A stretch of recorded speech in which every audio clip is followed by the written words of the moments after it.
Now, this caliph, what was his position with regard to the sunnah of Rasul sallallahu alaihi wasallam being propagated and spread?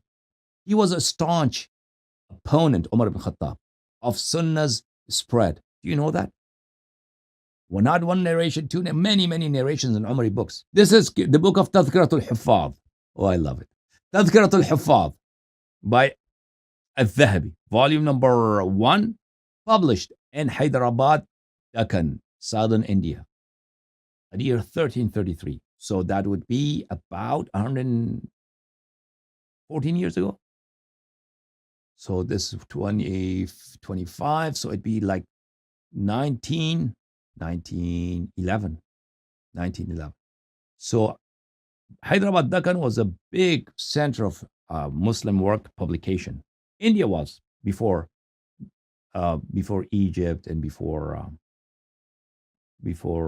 Beirut. For a long time, Persian books, Arabic books, they were printed and published in Hyderabad and in Bombay and in mostly Hyderabad, but some in Bombay as well. At any rate, this is volume number 1 of Tadhkirat al-Huffaz. Page number 7. Qurada ibn Ka'b, one of the Sahaba, says, Omar dispatched us. Omar gave us a mission to go to Iraq. When he's caliph, when he's the ruler. And he decided to give us company and escort us out of Medina. وَقَالَ تَدْرُونَ لِمَا شَيَّعْتُكُمْ قَالُوا نَعَمْ مَكْرِمَةً لَنَا. As he was escorting us out of Medina, he said, do you know why I'm escorting you out? I'm coming along with you. We said, okay, to show respect for us. You love us, that's why. قَالَ وَمَعَ ذَلِكَ. He said, oh yeah, that's the reason also. Besides that, إِنَّكُمْ تَعْتُونَ أَهْلَ قَرِيَّةً لَهُمْ دَوِيٌّ بِالْقُرْآنِ كَدَوِيِّ النَّحْلِ. You are going to Iraq, and those people recite Quran. And if you hear them recite the Quran, like bees make noise, likewise they make noise by recitation of Quran. So there is noises of Quran audible when you go to Iraq. فَلَا تَصُدُّوهُمْ بِالْأَحَادِيثِ. So do not take them away from recitation of Quran with hadith, sunnah of Nabi sallallahu alayhi wa sallam. فَتَشْغَلُوهُمْ. Then you will occupy them with hadith and they will not recite Quran anymore. جَوِّدُوا الْقُرْآنِ وَأَقِلُّوا الرِّوَايَةَ عَنْ رَسُولِ اللَّهِ صَلَّى اللَّهُ عَلَيْهِ وَسَلَّمَ. Just focus on Quran and أَقِلُّوا الرِّوَايَةَ عَنْ رَسُولِ اللَّهِ صَلَّى اللَّهُ عَلَيْهِ وَسَلَّمَ. And minimize your narrations from the Prophet sallallahu alayhi wa sallam. وَأَنَا شَرِيكُكُمْ. And I'm your partner. فَلَمَّا قَدِمَ قُرَضَاء ibn Ka'b قَالُوا حَدِّثْنَا. When Qurada ibn Ka'b arrived at Iraq, people would tell him, narrate to us from the Prophet. Narrate to us from the Nabi sallallahu alayhi wa sallam. We want to hear, how was he? What did he do? What did he say? How was his actions? فَقَالَ نَهَانَا عُمَرٌ. This Sahabi would reply to them, Omar has prohibited this. We cannot do it. Haram. Omar has prohibited it. Now, it's obvious that Omar is prohibiting Sahaba and companions from propagating the hadith of Rasulullah sallallahu alaihi wasallam, and he's making the excuse that Quran and hadith, they're not compatible. If you try to propagate hadith, people will abandon Quran. Ya subhanallah. Ya subhanallah. When has it happened ever that hadith would force you to abandon Quran? Sunnah, either Sunnah or Quran, you have to take one. Did ever Nabi sallallahu alayhi wa sallam say such a thing? Did Nabi sallallahu alayhi wa sallam ever say such a thing? Or was just an excuse to ban? Or ever any other Sahabi has ever said such a thing? Has it ever happened in your lives that when you, if you start learning Sunnah, then you have to abandon Quran and recitation of the noble Quran? Or Quran and Sunnah are never separable. They can never be separated from one another.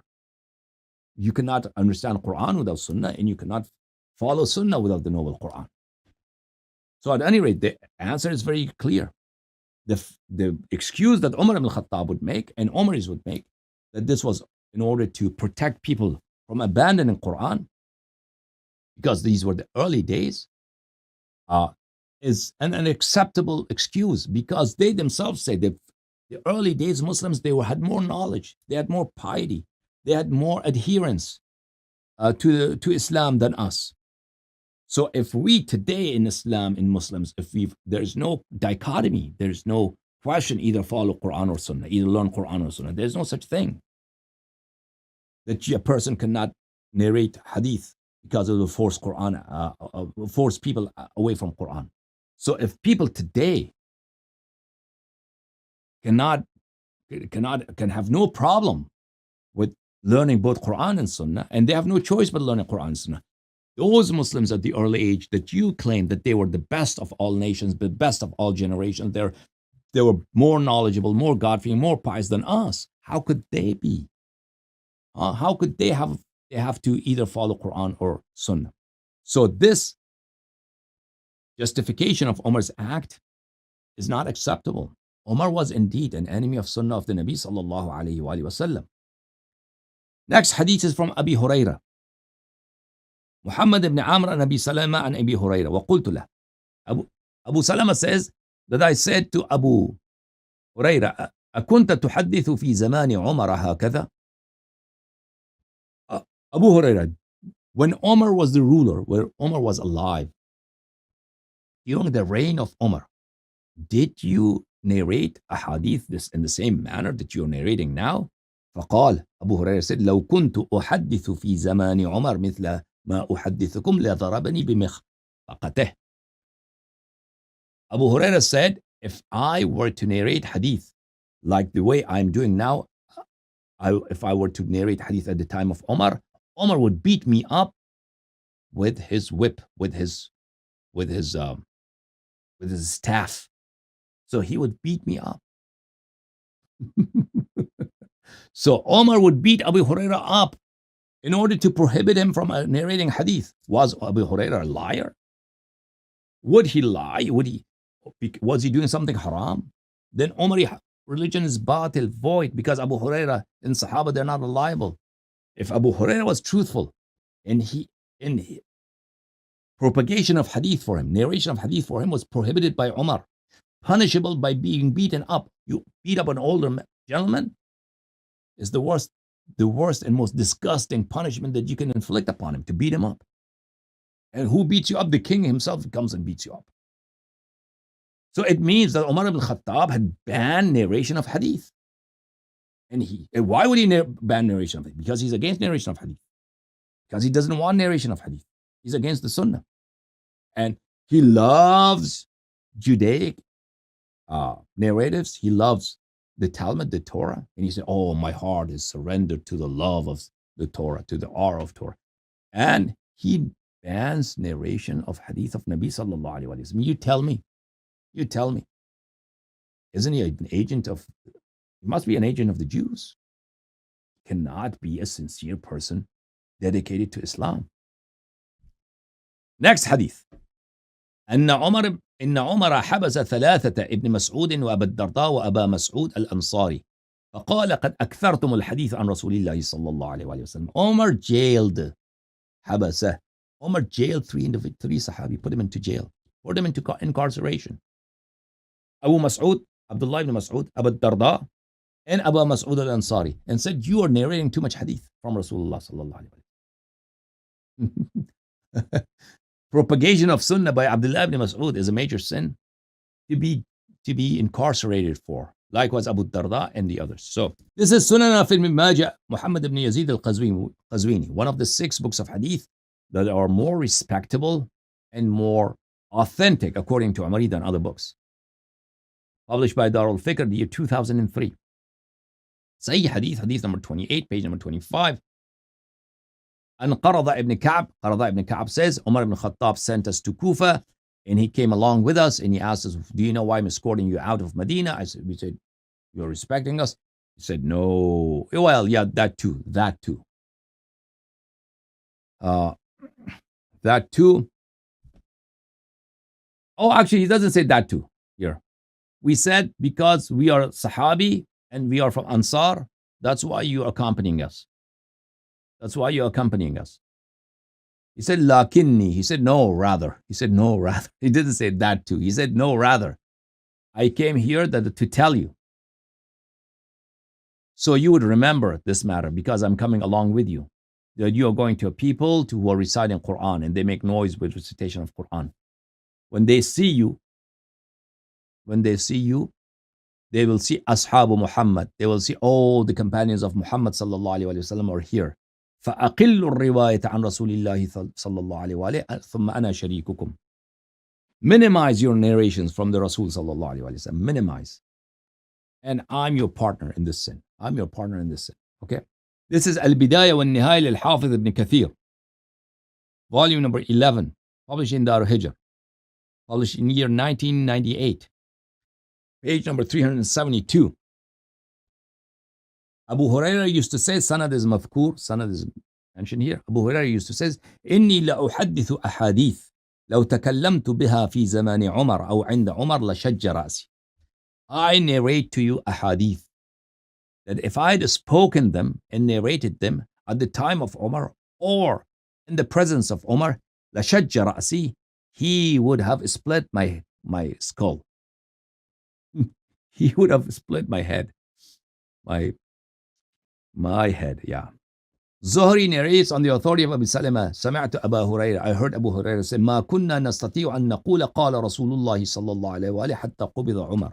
Abu Hurairah says, we were not able to say, قال رسول الله صلى الله عليه وآله. We are not allowed to say, we would be punished if we said, Rasul صلى الله عليه وسلم said these words.